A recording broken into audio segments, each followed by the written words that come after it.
I heard a beep. There we go. Good. Okay. Hi, I'm Tracy Ulansky on June 29th, 2023. I'm with the Nebraska Vietnam Veterans Memorial Foundation Share Your Story project. Bellevue University is a sponsor of the National Vietnam Veterans Memorial Foundation Memorial Park project, and I'm at the Bellevue University Military Veterans Services Center with United States Air Force veteran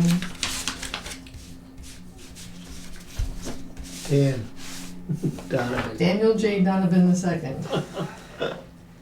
who has agreed to share his story for the Library of Congress Veteran History Project and the Nebraska Vietnam Memorial Park Project.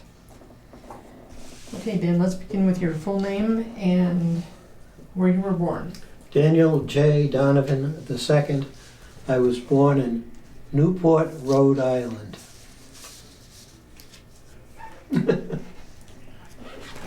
And I'm going back there this summer for a high school reunion. Wow. Yeah. What year? Oh, I didn't want to put that on here. Oh, okay. 65th. Wow. Yeah. Do you have any siblings? My oldest sister got killed in an auto accident 25 years ago, but I have two siblings, both in Florida, two sisters, and a brother in outside of Washington, D.C., in Arlington, Virginia. What did your parents do? My father ran the low-rent housing in Newport. And my mother had worked in an insurance agency, continued to do that part-time while we were growing up.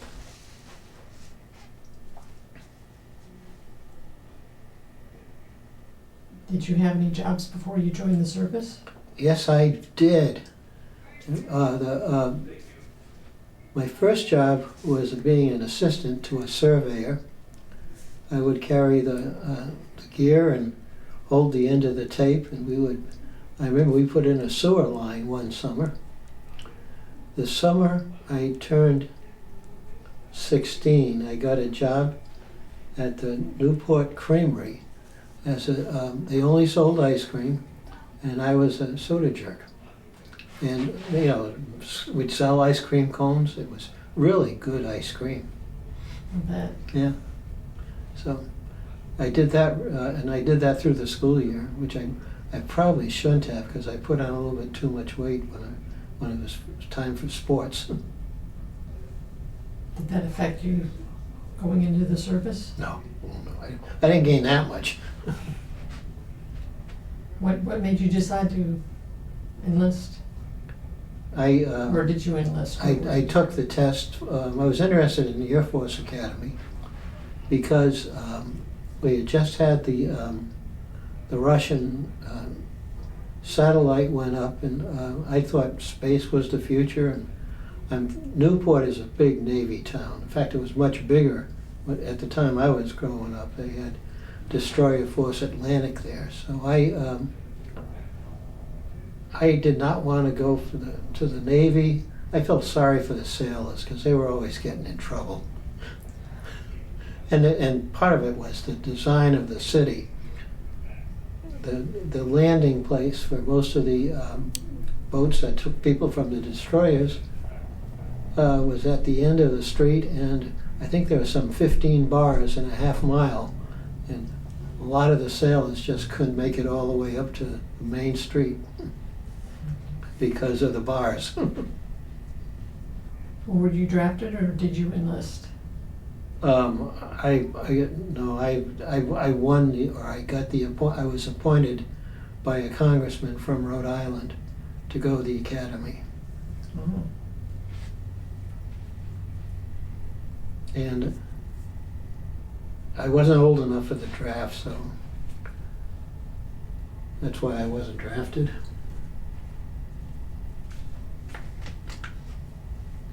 So after you graduated from the academy, what happened?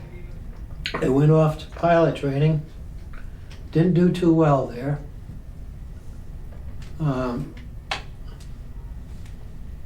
felt bad about it, but I had to go off to navigator school, is what they suggested and what I did.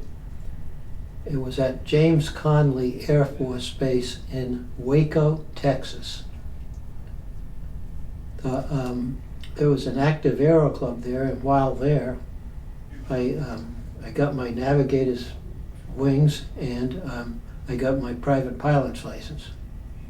So it was fun. It was a good place, and I continued to fly after I went to my first duty assignment from there, which was Lockbourne Air Base in Columbus, Ohio. They changed the name of it to Rickenbacker after I left, but it was Lockbourne back then when I went. And I continued to fly out of the downtown airport because gasoline was relatively cheap in the early 60s. But as the price kept going up, it was getting more and more expensive, and I didn't do as much of it afterwards. How did your family feel about you going to the academy and then going into the service? They liked it. They liked it. It saved her a lot of money. I had 4 siblings who had to go to school yet, and I think we had to pay $300 to go there and to start because we were getting paid half a second lieutenant's pay, which at the time was $222.30. That's the monthly pay. So we got $111.15, and we only could spend $20 of it or something like that. Because they spent the rest of it for us for uniforms and stuff like that. Did any of your siblings enter the service? None. Just you? Mm-hmm. They all showed up for graduation, though. That's good. Yeah. Did you like it? Yeah. You can come this way or whatever way. Good seeing you. Right after training, what happened? What'd you do right after? I was a navigator on KC-135s. Oh, before then, though, I had to go to survival school out at Reno, Nevada, Stead Air Force Base, STEAD. And that's I guess it was 2 weeks or 3 weeks. I guess it was 2 weeks. A week of classes, then the field, the second week in the field. And you try to run escape and evasion, stuff like that. You'd always get arrested. People would be firing blanks at you all day long. And then you get arrested, and they're placed in cubicles that are so small you're hunched over like this. But it was fun, and especially because during that time we could go downtown every night, and Reno was a good town. We were very lucky. I was always afraid. I sat in the front row. I think it was alphabetical. And I was always afraid I'd fall asleep and fall on the floor, but it never happened. What made you choose the Air Force over the other services? Well, I felt sorry for the Navy, and although I had been an Army Junior ROTC, which I think helped me get into the academy, I thought the Air Force offered more opportunity, or opportunities. Mm-hmm.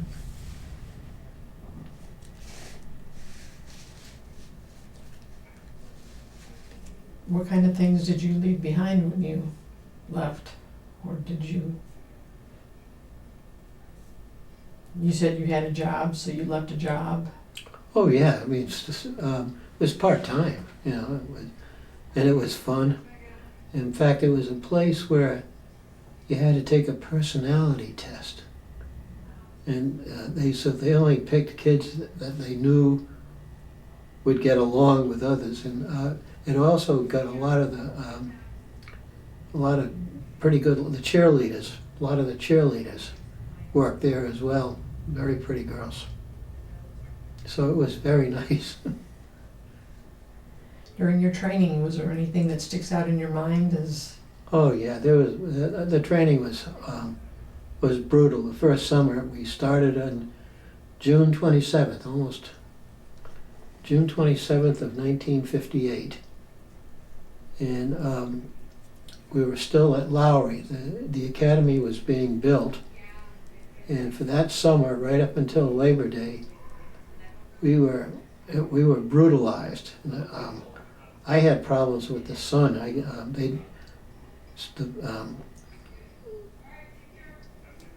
The stuff we put on our face, what the heck is it? I'm thinking of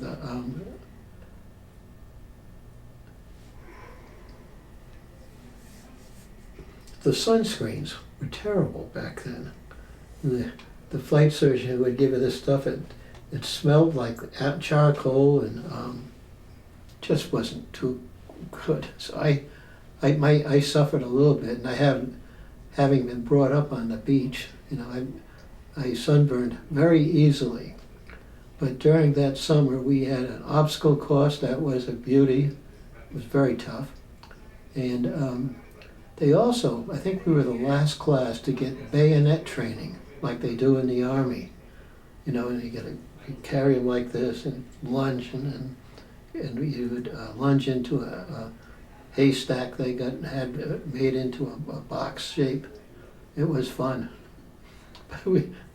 I don't know why because I haven't seen an M1 rifle since I graduated. Did you make any special buddies while you were in training? Yeah. The hardest part of it, and since you're working with the Vietnam veterans, our class was severely impacted by the war. In fact, our class had started 450 people. 298 graduated, so we lost a third of the class for not being able, either academics or honor code violations or whatever.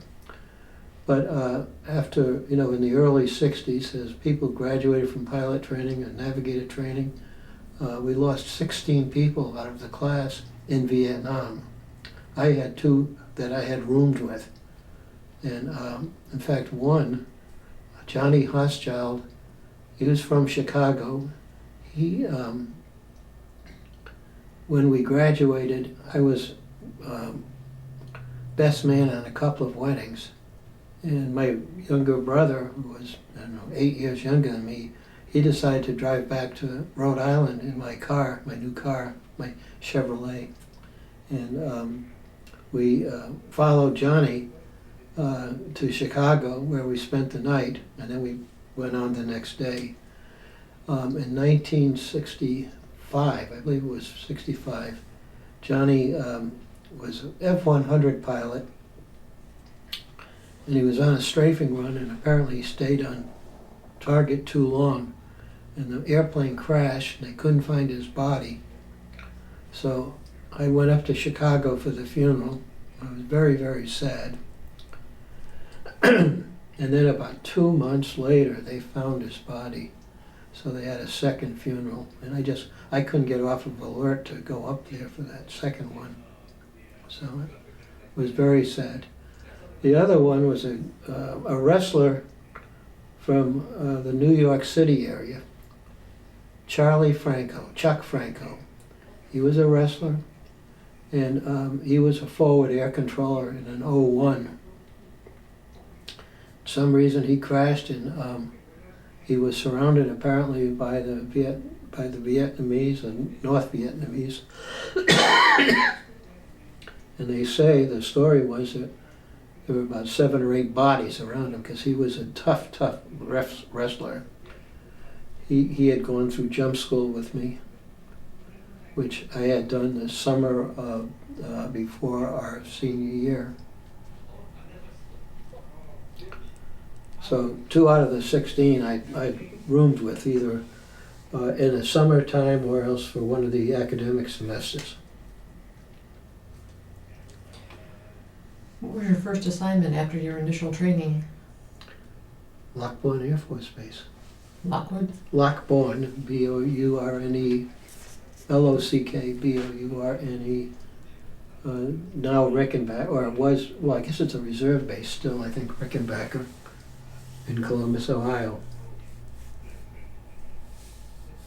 And what did you do there? I was a navigator, made 3 deployments to Southeast Asia. The first time was 1965, and not too many people or crews had been to Southeast Asia, and it was exciting to go there. And most of the flying was done. It was a month-long trip, and most of the time we were in Okinawa, Kadena Air Base, and we'd fly down and refuel off the coast of Vietnam or at some of the refueling areas over the country. And then for 10 days, we'd fly out of Bangkok, Don Muang Airport. I guess it's off to the edge of it. Yeah, it's right on the edge. And that was strange. There were about, 8 crews maybe. And there'd be one airplane on guard, on duty at night. So in the morning, you'd get dressed, eat, go down and get on the bus. In the evening, you'd get on the bus and go back to the thing. It was strictly a daytime activity, except for one crew on the airplane with the engines not running, but ready to be started momentarily out at Don Muang. And I thank God, I remember it vividly because it was so hot and there was no air conditioning on the airplane that you could use. So we lay down in front of the cargo door on the 135 that lets in a lot of air, but also let in a lot of mosquitoes. Those mosquitoes were horrible. But we survived that and got to fly another time. The thing that was so remarkable, at least in my mind, I remember just thinking how lucky I was to be there in 1965. Because Bangkok was such a beautiful town, beautiful city, and very few people would see it because everybody knows this war will be over by Christmas of 1965. Well, obviously it didn't, and I went on another one where we stayed mostly at Utapao in 1967, and then 2 years later, 69. Was that your only assignment in that area? No, there's more to come. I ended up staying at Lachlan 7 years, which is a lot, mainly because I was in a master's program with Ohio University. And I called them up and I said, hey, I can get a master's degree if you let me stay here another year. So they said, okay. And so the next thing I know, I got an assignment to Castle Air Force Base in Merced, California. Castle was the training base for B-52 crews and KC-135 crews. And it was actually an honor to be assigned it because you had to be a pretty good at what your job, your ability to do the core job. I never got lost over the Pacific or anything like that. And you needed navigators back then on the airplanes because they didn't have the instant readouts that we have today. On the airplanes, you go around the world and never get lost with some of the aids that they have in the airplane. But back then, you're doing things like pressure pattern, which is crazy. That sounds like something Magellan or Christopher Columbus would have done. So it was very, very interesting. I liked the job.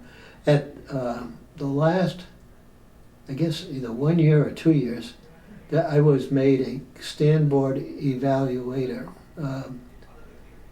to evaluate navigators on other crews. And everybody had to get evaluated at least once a year.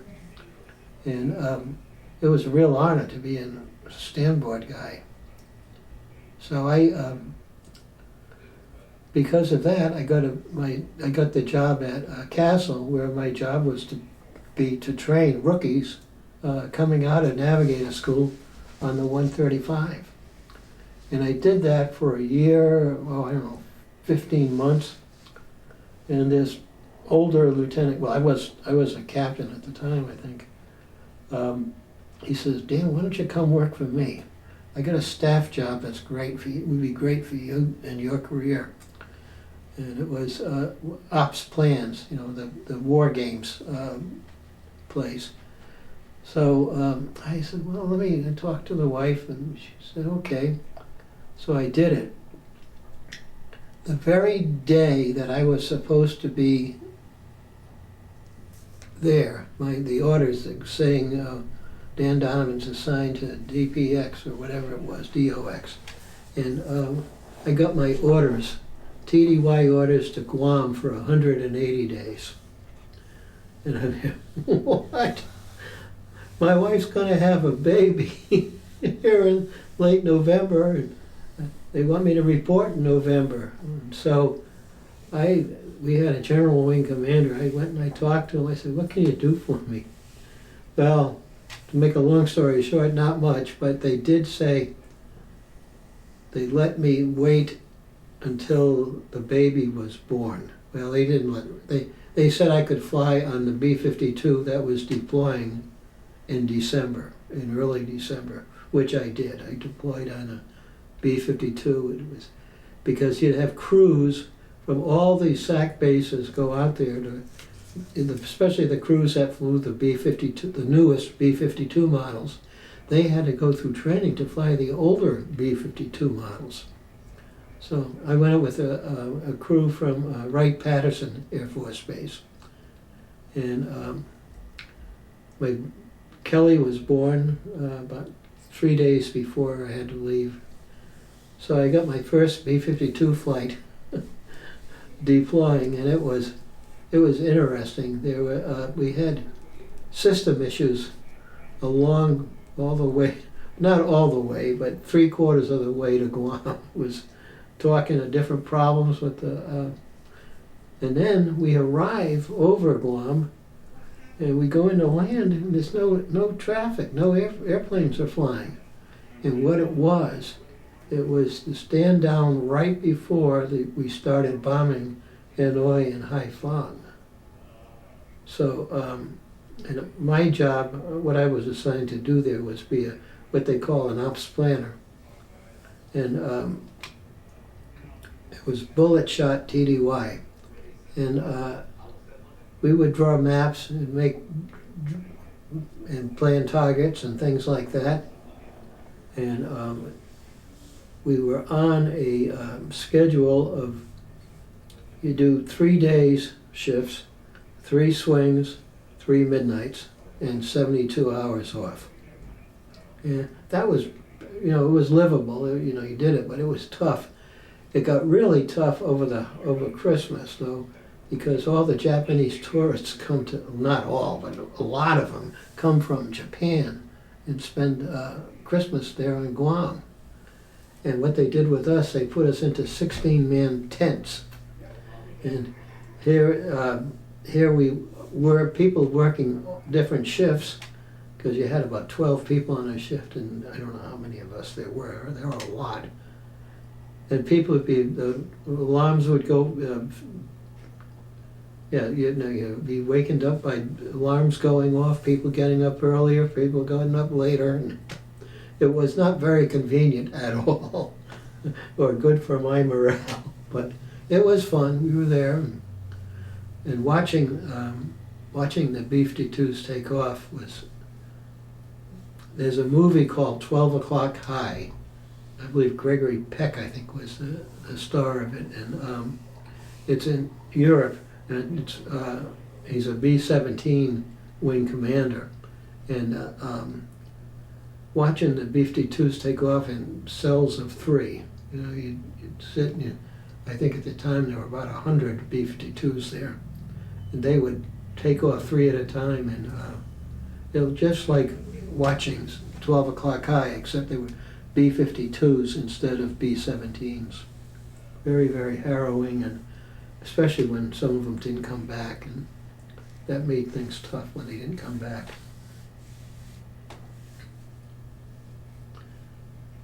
But that was December, and I was there through January, February, and I believe the first part of March.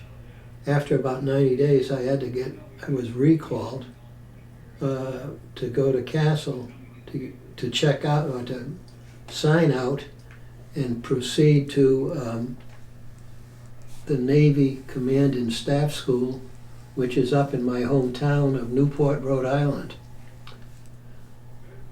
I believe there were 10 of us or 12 of us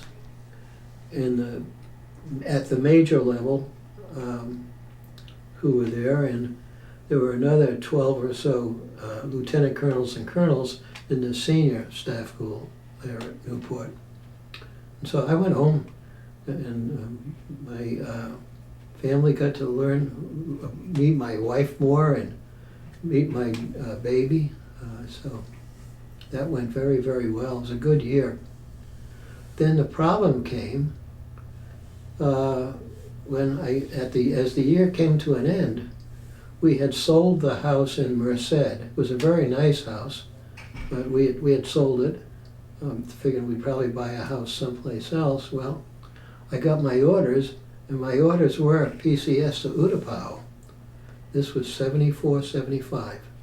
And the war was officially declared over in 75, finally, but I was assigned as the staff navigator there, and my job was to fly with crews and orient them to the area that you see here on the map and the refueling tracks that were here.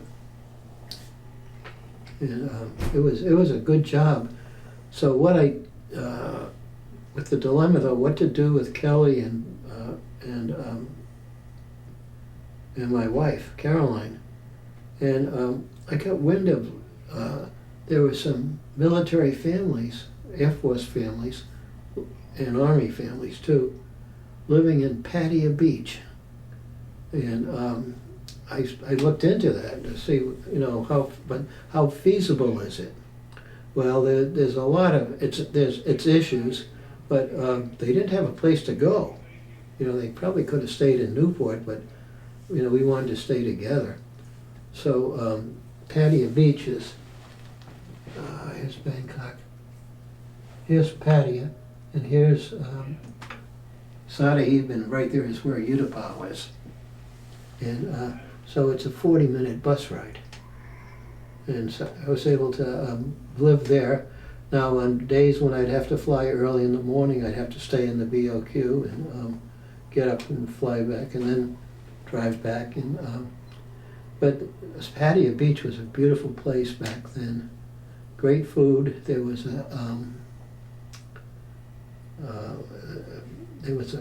what did they call it? Just Mag is what it was called, which is a facility, a recreational facility there.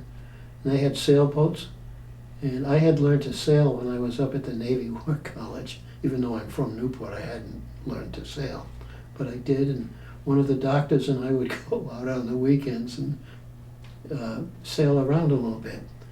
Also, there were boats from the native Thais who would take you out to the islands, that are offshore about a mile or so, and they cook up fish for lunch and stuff like that.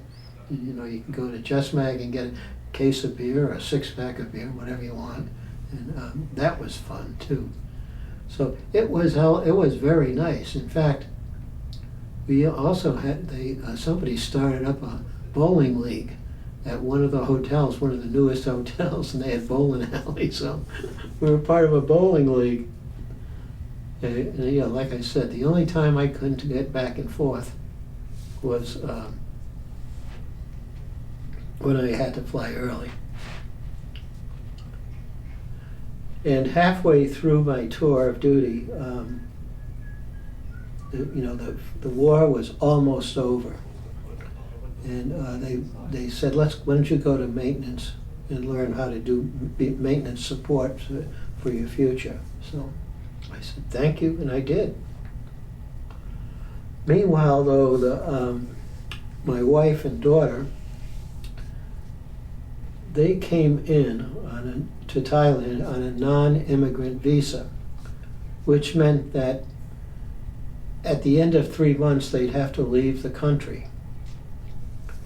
And also they would have to go, during the 3 months they were there, after the first 30 days, they had to go up every 2 weeks, I think it was. And that wasn't too bad because there were Mercedes taxis that were reasonable. They usually a couple of women, wives, would get together and drive up to Bangkok to the where the what's the term for them? The Thais have a, you know, being part of the immigration service is a big deal. They wear uniforms and they're very strict. So they could go to the Bangkok where there was a commissary and get some U.S. food and bring it back down. You know, they bring coolers and stuff like that. But when the end of 30 days came, they would have to go. And I guess this map, it does. I think this is the road right here. Between Bangkok and Phnom Penh is a highway. And right here, they would drive to the border of Cambodia, get out of the taxi, walk across the bridge, and they would see poverty like never before they'd ever seen.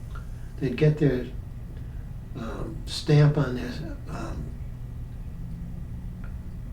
what do we call it? What do you call the little booklet when you travel overseas you have to have stamped? Passport. Passport. They get their passport stamped. And they get in the taxi and turn around and come back. So they had to do, and she did it twice, wasn't it? The second time, things were really getting bad in Cambodia. And I said, they think that's your last trip to Cambodia because the fighting is getting severe in there, and not all that time. So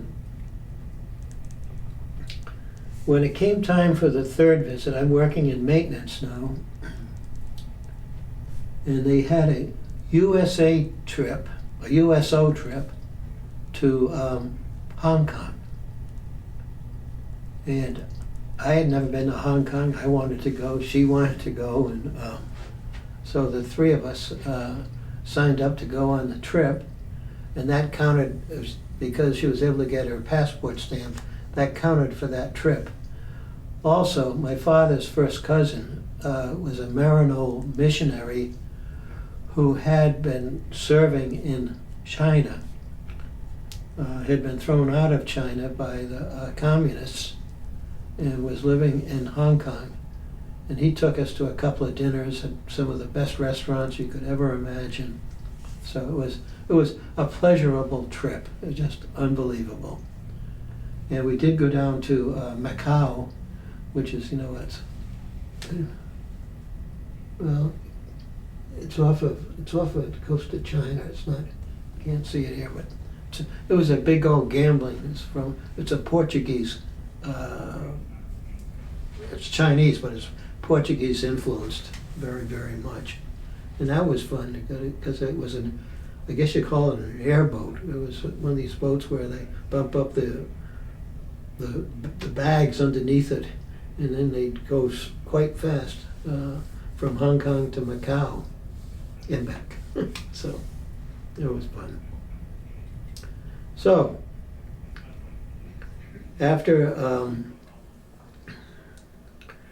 as I said, I got notified that I was going to have to leave. They decided to send a replacement for the last 90 days, and he came, and I flew back, and Kelly and Caroline flew back.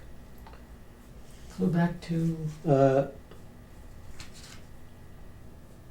I'm trying to remember. We went to San Francisco.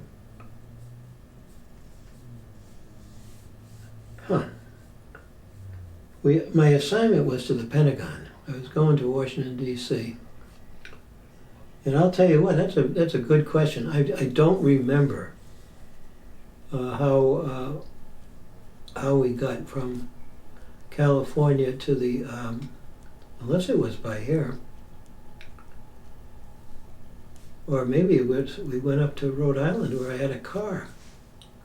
I honestly do not remember. That's a blank spot in my memory. But we get to, we start looking for houses in outside of Washington, D.C., and this is the highest interest rates ever. I think we found a house, and I think the interest rate was 13%, 13 or 14%. It was during the early Carter years, and oh my God, that was tough. But it was very, very nice. We lived in, the house was in Annandale, just inside the Beltway by Braddock Road. And we were there for, well, I had a wonderful job. My job was the Air Force board structure. And it was, at the time, it was under the Vice Chief of Staff of the Air Force. And there was a hierarchy. On the top, you had the Air Force Council, which was the 4-star Vice Chief of Staff, and the 9 3-stars in the Air Force and the Pentagon. And underneath that, you had an Air Staff Board, which was chaired by a 2-star consisting of 1 and 2 stars from the various elements of the Air Staff. And underneath that, you had 12 panels, and focusing on different areas. Like I was given the strategic panel since I'd been part of SAC, and that was interesting and fun. And I get to sit in. I'd schedule the meetings, notify the people. I'd have to take notes during the meetings, and then I'd working together with the chairman. I'd give him a draft of my report, and he would bless it, and it would go forward. And I truly enjoyed that job. It was a lot of fun. But after a year or so, I got promoted to the Air Staff Board, which is with the 2-star generals. There's 2 of us now working it. And you'd each write part of it and see how it goes, and then turn it into the general who was the chairman of it. And finally, we did I did the last year with the Air Force Council, and those were the 3 stars and the 4 stars, or the 1 4-star. And we'd write it, and it would get approved by the Deputy Assistant Vice Chief of Staff. There was a 3-star in the headquarters there. There were 3-star, 4-star, and the chairman or the chief. The other thing, that office also planned what they called the coronas. Those were the general meetings of the military, the Air Force military. At the time, they did them at 2 places. They did them at Homestead Air Force Base while I was there. After I no longer was at the Pentagon, they moved it to a different base, and I'm not sure where it was. Anyways, that was the winter one. There was another one in the fall, and that was always at the Air Force Academy. It was also on a weekend where either Army or Navy were coming to the Air Force. So you always had the Army Air Force game or the Army Navy game, and you'd have all these generals there. And I was part of the advance team. We get out there a few days earlier and make sure everything's squared away as far as the rooms and the schedule and everything else. When we went to Homestead, one of the somehow or other, I got the duty of being in charge of grapefruits and oranges, because they have very good grapefruit, or they did have down there back then. And it worked well, and I'd always order a couple of extra bags of them. I'd take all the general's orders, get them loaded on the airplane, And one day I buy a couple of extra ones. We had a rough flight, and there were oranges and grapefruits floating around in the underneath the airplane. So I had to do a little tricky adjusting to make sure each of the generals got what they ordered. So, but that was fun. And after that, I had hit. Let's see. I guess I was lieutenant colonel by then, and I was, after 5 years at the Pentagon, they gave me orders to go to K.I. Sawyer Air Base as commander of the maintenance munitions maintenance squadron, and that was probably the best job I've ever had. I loved it. What was it? K.I. Sawyer. It's up on the Upper Peninsula of. Yeah. It was back in the days. I mean, of the Staff. job. What? Job. Oh, commander, squadron commander.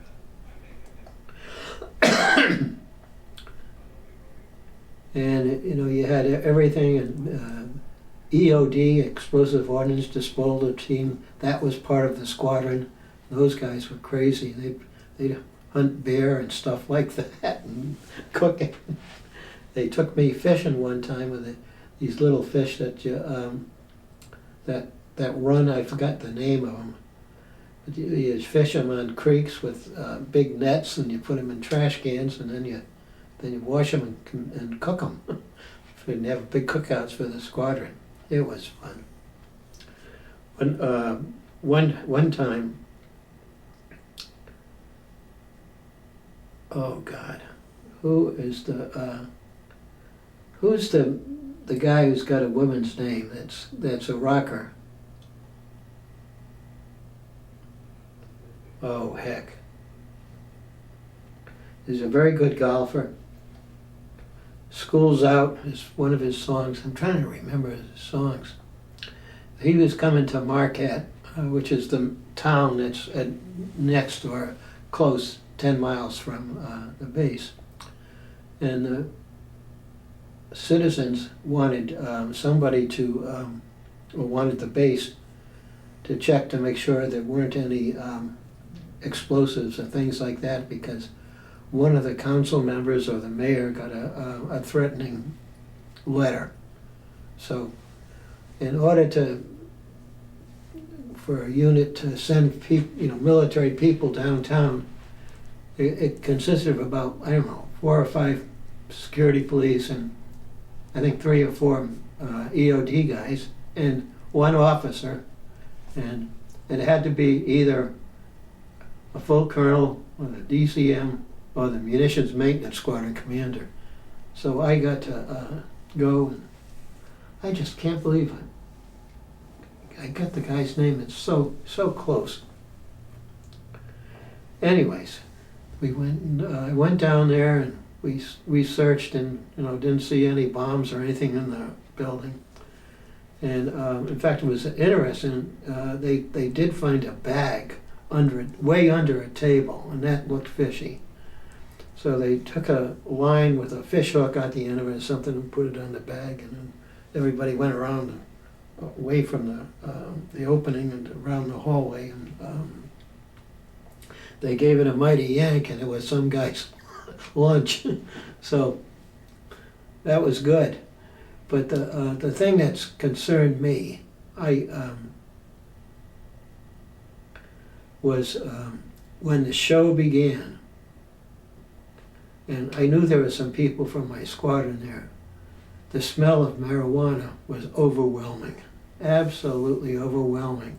There's a college there, Northern Michigan University. They sometimes come down here and play hockey, and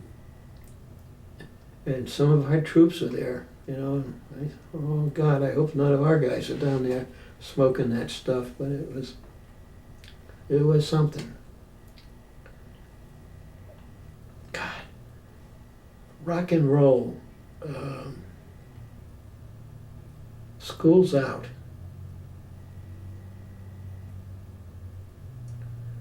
Girl's name. I'll call you and tell you what it is. Because I keep wanting to say, it's not Gladys Knight, but it's a guy who looks like a woman when he plays. Oh well. Anyways, after I was there for 2 years as a munitions squadron commander. As I told you, it was probably the best job I've ever had. I really liked the people. There were some problems and discipline. I had some discipline issues, but they were few and far between. I was very, very happy up there, and they were just good people. I had orders to come here, to come to Omaha, but they weren't effective for a couple of months. So I was up there for 3 or 4 months longer than my replacement for the MMS squadron. We had to change of command, and the fellow who was the avionics squadron commander, his orders were to go, but his replacement hadn't come in yet. So I took over the avionics squadron for 4 months up there. And, oh, I know what I gotta tell you. I came out on the colonel's promotion list while I was there. There were only 2 people on the list, and the other one who made it was the commander of the fighter intercept squadron that was on the base. The fighter intercept guys are a little bit wild, and they were a thorn in the wing commanders.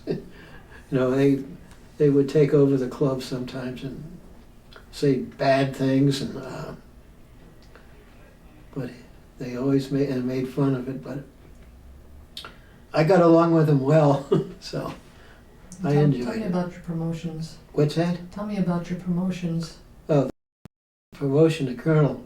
Oh, that's where I started here. Yeah.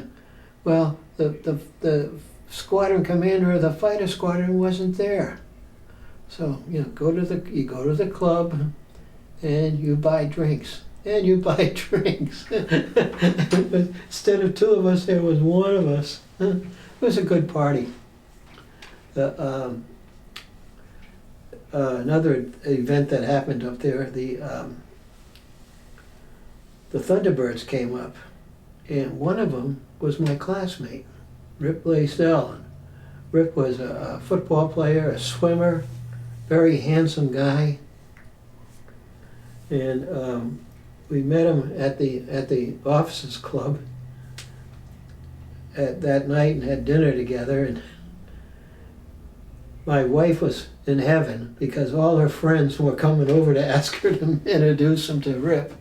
So we got to see the air show. And in fact, I still have a picture, to Dan and Caroline from the Thunderbirds. So a picture of the 4 of them flying the F-4.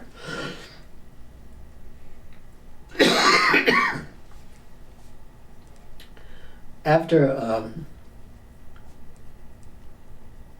Alice Cooper. Do you know who Alice Cooper is? No. Oh, he sang "School's Out," and he dressed like a girl. He was the lead performer at the downtown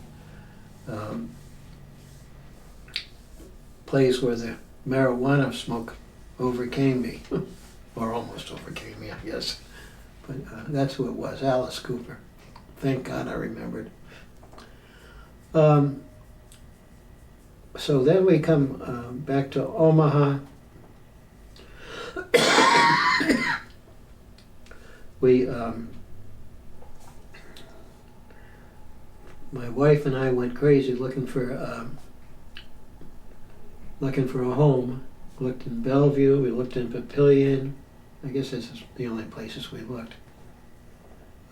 My daughter stayed with my wife's parents, who lived in New York City, in Manhattan, as a matter of fact. So we finally decided on a house in Papillion, which I am still living in. We bought the house in 1980. No.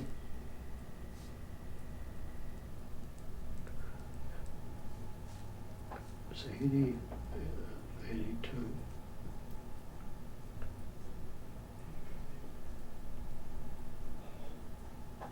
'86, I think.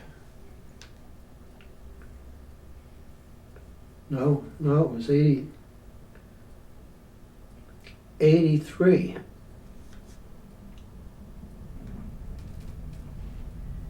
Could that be? Yeah, 70, 72. Maybe it was 82, I don't know.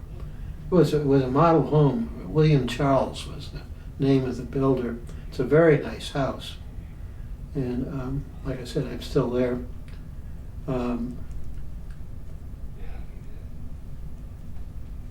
My job was, I was squadron commander of the supply squadron in Building D.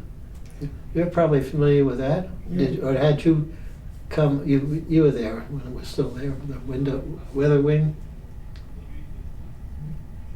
That was a great job too, because I got to pick the deputy supply squadron commander, and I had a dilemma. The Air Force guy had a guy he wanted, and the SAC guy had another guy that he wanted. So I interviewed them both, and I picked the SAC guy, and I'm glad I did. He was great.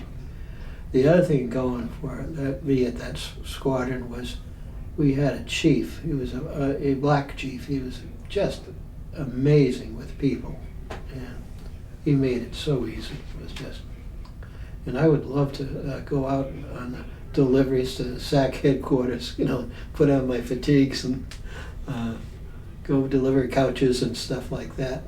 You could not believe all the stuff that was in that Building D, the different warehouse settings down there. I know I was amazed.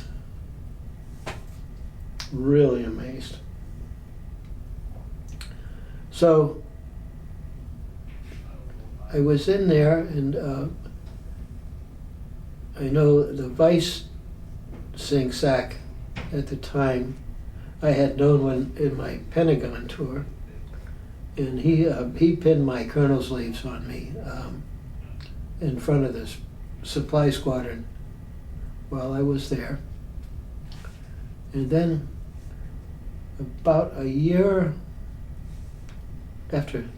a year, they brought in a real supply guy to become commander, and I was chosen to go to headquarters SAC XP, which is plans, to the job with the title of Assistant SAC Rep to the JSTPS. And I said, who's the real SAC rep? Well, it's the Deputy XP. It's a one-star general. It was General Leo Smith. And we got along well, but my job really was, I would go to the morning XP meetings, and then a little bit later I'd go downstairs where my desk was, right outside the Navy Admiral, who was in charge of JSTPS. And so I'd go to 2 staff meetings, and my job was to really take him around to different SAC bases. Took him up to for an FB-111 ride up at Pease. We went out to Vandenberg to see a launch, and we did. It was great. And in return, 2 generals and I got to go on a submarine ride. it was from Port Canaveral, which is right right next to Cape Canaveral there. And what we did, the first day we were there, we got on the sub, and the sub went for a short tour. We're going through the rehabbing it or annual maintenance, whatever they do on subs. And I had never gotten airsick in an airplane, and this submarine was just oscillating back and forth because it's not rigid. And finally, I didn't get sick, but finally we descended. And as soon as we descended, it was rock steady. So it was fun. We got to go watch them practice a countdown, and it was a sub for Polaris missiles, and we came back to port. The next day, we went out on an observer ship, and at the time, now this is 80. I'm trying to get my years straight. The Soviet Union was still there. There were two trawlers, so you got the submarine, you got the observer ship, you got the two trawlers. We're all going out in formation, and the trawlers were right there. And we watched the Polaris fire off a missile, which was exciting again.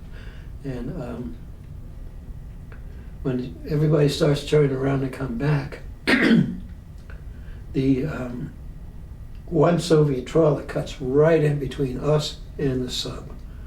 That Navy captain was so mad, you just never would have believed it. The words he used were very apt, but descriptive. So it was an exciting trip. And I'm trying to get my dates straight, because after that, I went back. My job title changed. I was made the vice commander of the Air Base Wing. And that would have been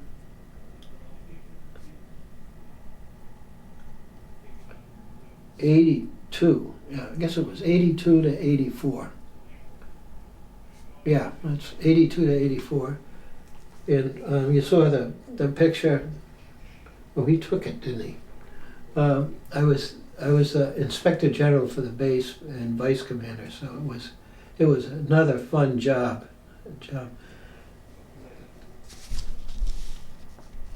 No, it's got the phrase. He said he just took it. Anyways,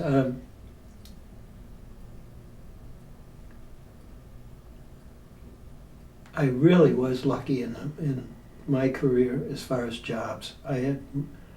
I never thought about getting out. Every time I would, I'd say, wait, I'm having too much fun right now. But I had great jobs, worked with great people, and it was wonderful. What was your best job? I think it was the first time squadron commander up at K.I. Sawyer. I mean, the vice commander was good. Dick Burdham, that's another story. When I went through survival school, the camp commandant, when you were captured and put in the prison cell and all that, was this guy who was a navigator on a plane that got shot down by the Russians, and he was imprisoned in Moscow at Lubyanka prison. And he was wearing Russian commandant stuff during the survival school. And when I first came to Offutt as supply commander, he was the wing commander here. I remember stealing a loaf of bread from his kitchen.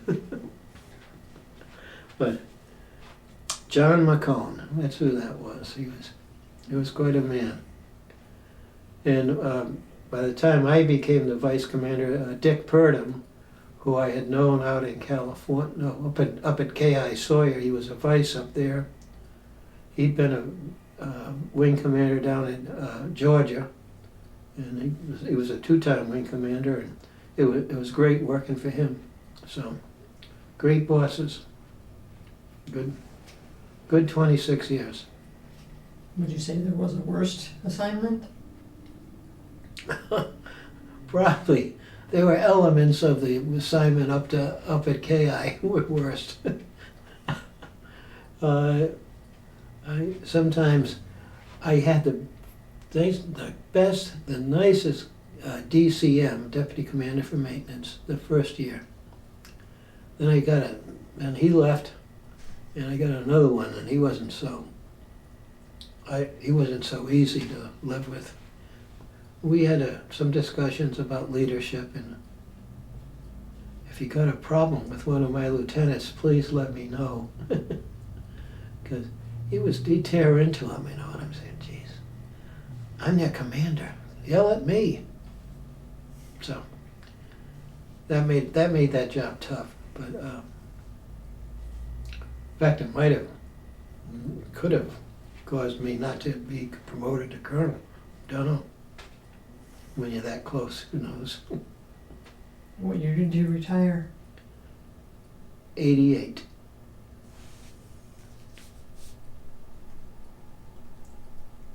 Yeah, 26 years. 62 to 28. 26. 88.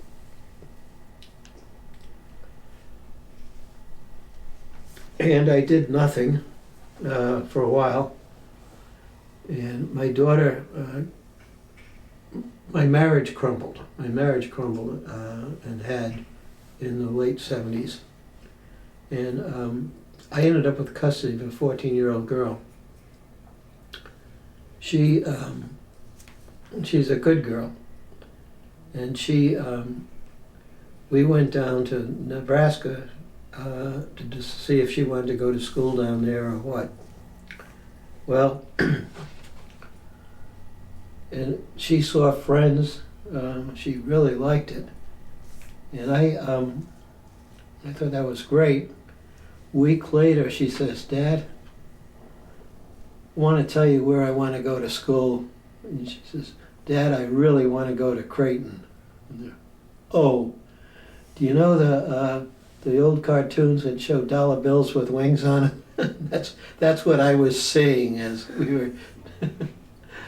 we were driving back from, I don't remember where we were driving, but I said, "Well, that's great." I said, "I better get a job." So I did, and I tried to get a big job, but I couldn't really. So I said, "Well, I'll just go apply at First Data." I applied at First Data, and I took a job in telemarketing, of all things.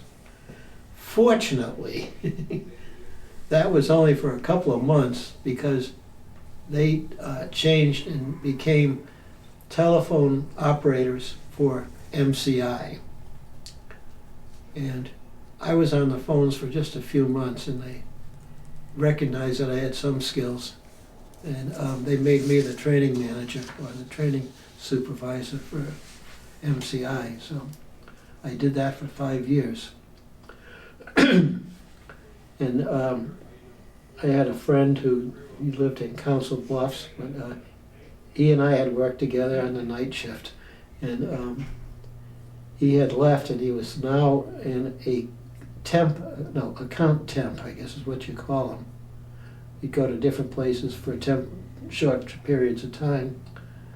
He called me up, and he says, "Hey, Dan, you ought to check out this place I'm working at now."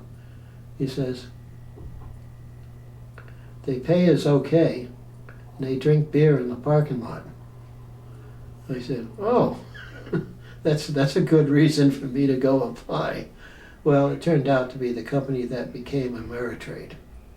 So I was there with the billionaire Joe Ricketts and his son, the governor, now Senator Pete Ricketts. And it was a great place to work. I'm sorry Schwab took it over.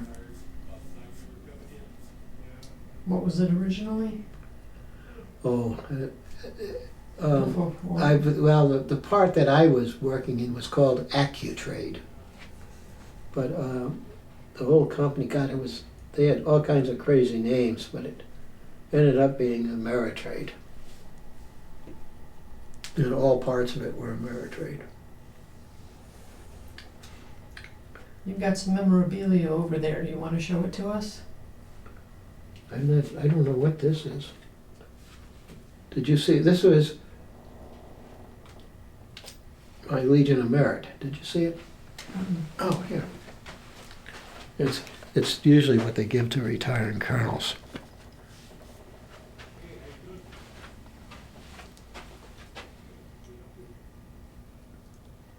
That's nice. Yeah.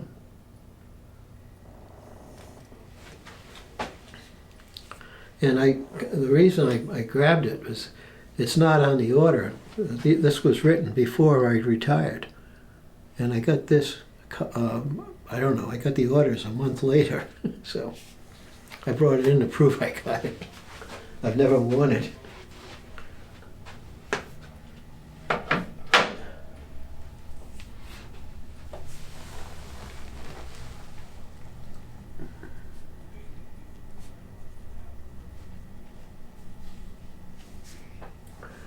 What else can I help you with, ma'am? Do you have any other fond or worse memories? Worse?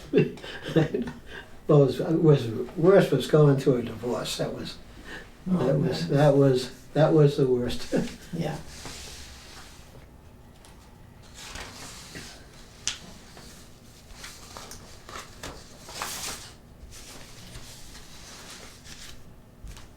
Is there anything you would like to add about But what I do? being in the service and Yeah, I loved it. Loved it. In fact, I wanted to be around quite a bit. I was one time when I went TDY. I think one time after they took away the Air Base wing, I went back to work at the Department of Personnel Plans, DPX. Another nice job. And I had to go TDY to, oh heck, what's the base that's on the Gulf Coast in Alabama? It was down there. I can't remember the base. Biloxi? Biloxi, yeah. That's it. Or that was a town anyway. There was a town. There was I I can't can't remember it. I don't know, but I went down there for, I don't know. Keesler. Keesler, yeah, that's it. For 4 or 5 days. And so I left Kelly alone. Now, Kelly's a senior, so I'm not too worried about her. But I get home, and I open the door, and she says, "Dad, come quick, get towels." My washing machine malfunctioned and was pumping water through the ceiling. It was on the second floor, in this fancy house that we bought, years ago, coming right through the dining room table. Oh God, it was a mess. So we got that shut off, and that was not a pleasant surprise. Welcome home. But I did, when I retired in 2007, I had gotten involved in an organization called SCORE, Service Corps of Retired Executives. And I had started my own consulting business. However, I never made a dime out of it because after I'd been in it about 6 months, they said, "Hey, you'd make a great president." So I was president of the Omaha SCORE chapter for 2 years.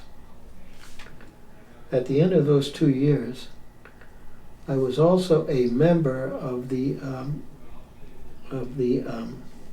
Military Officers Association of America, or MOA. And MOA it's an officers veteran service center, a veterans, not a service center, but a veterans organization.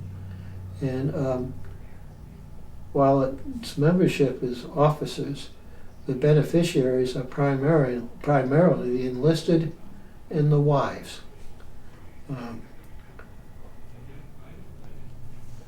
And I replaced a guy who was doing a great job, and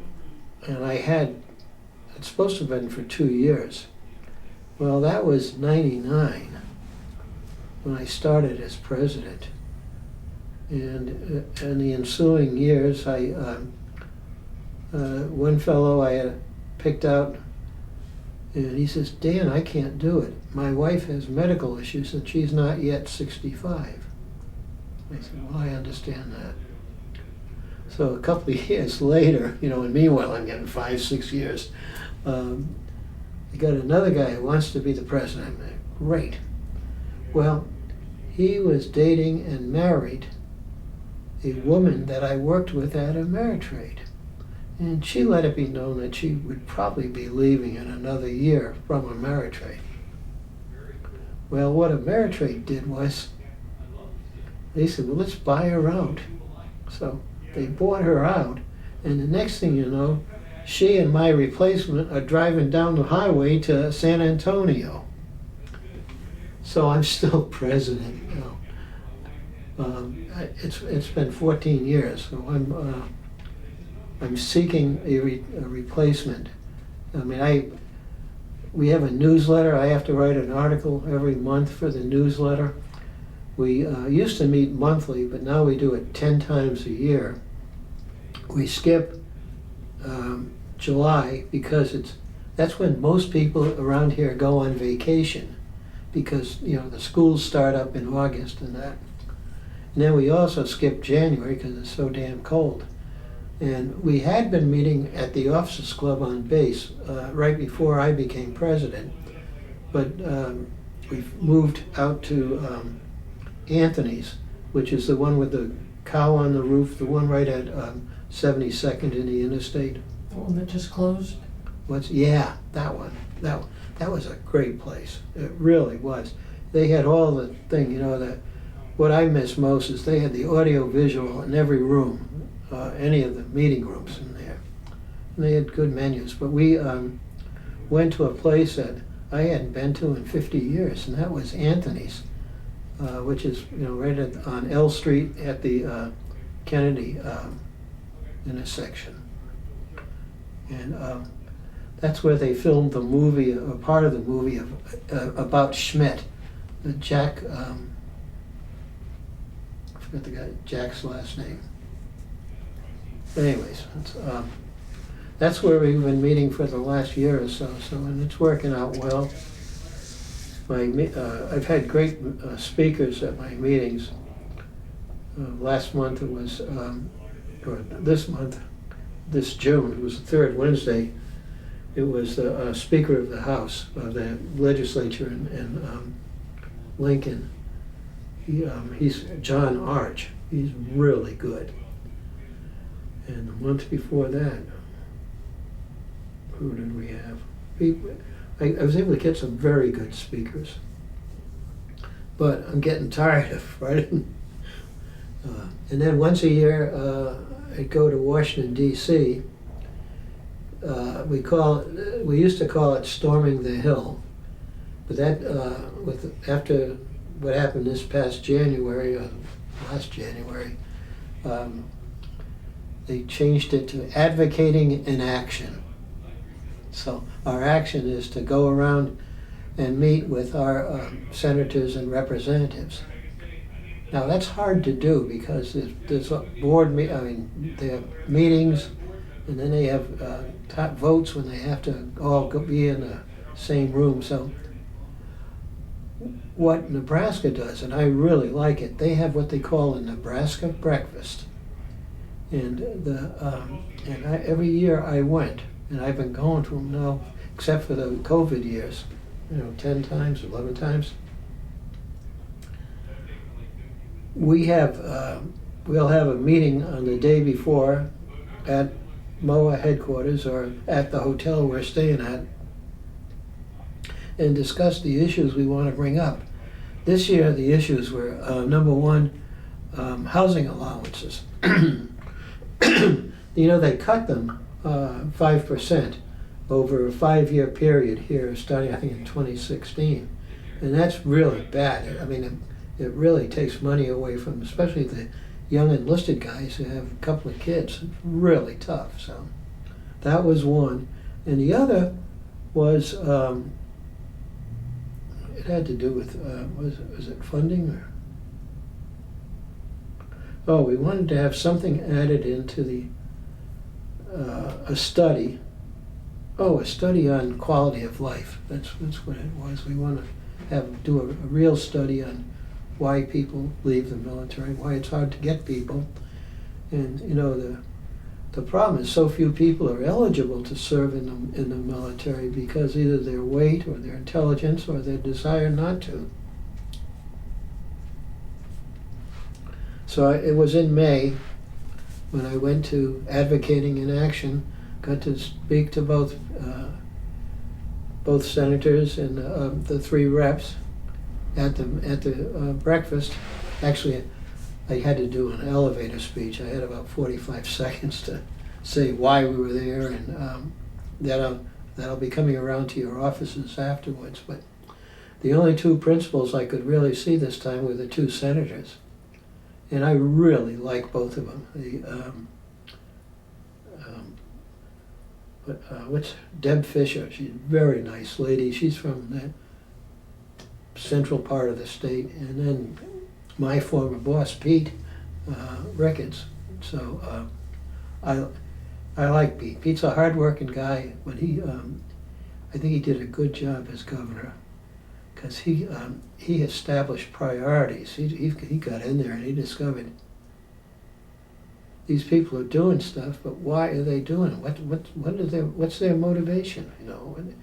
Is it how many things they do, or how do you got to have actual goals, and what are your goals, and getting them to identify what they are, and then trying to match them. So my life is still busy. I said, are we done? And by the way, have you turned it off yet? No, I haven't. Oh, okay. Well, you can keep going. Did I tell you I bought a stove and a microwave here? Had it installed and I couldn't work the microwave. And then I've been thinking about buying a new car for the longest time. I had a Honda CR-V 2014. And I said, I got one more new car in my life to obtain, and I did. And I picked up, it's a Lexus. They gave me a great price on a trade-in for the Honda. And I'm driving in there, and when it was in the shop, I think somebody changed the station on the radio, and it was some kind of a hip-hop rap or something. I didn't know what station it was. I couldn't figure out how to fix the radio, how to turn it on or off. So, anyways, I found out, I read the instructions, and you have to use your iPhone to get to the app to turn it on. In fact, he being, this is his pen, not mine. And I thought he wanted to make a copy of some of this stuff. Oh, I'm sorry. I'm saying it's over. If you're the leader. Are we done? We're done. I thank you for your time. I thank you for your service. Well, thank you. And I thank you for sharing your story with us today. Well, thank you. I'm like I said, I'm very much impressed with. And I've known JR, since this place opened.